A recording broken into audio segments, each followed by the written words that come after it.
Cuy, kikil sapi Warujaya cuy, di Jalan Waru, deketnya Jalan Raya Waru, deketnya Terminal Bungurasi cuy.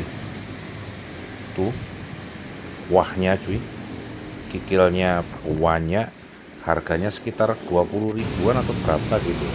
Sambelnya sambel kacang tuh.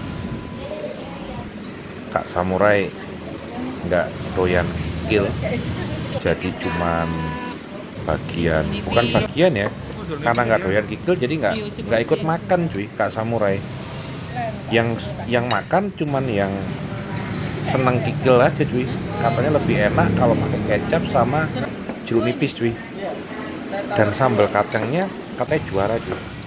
Begitulah cuy nasib orang yang nggak seneng kikil. Oke cuy, hehehe.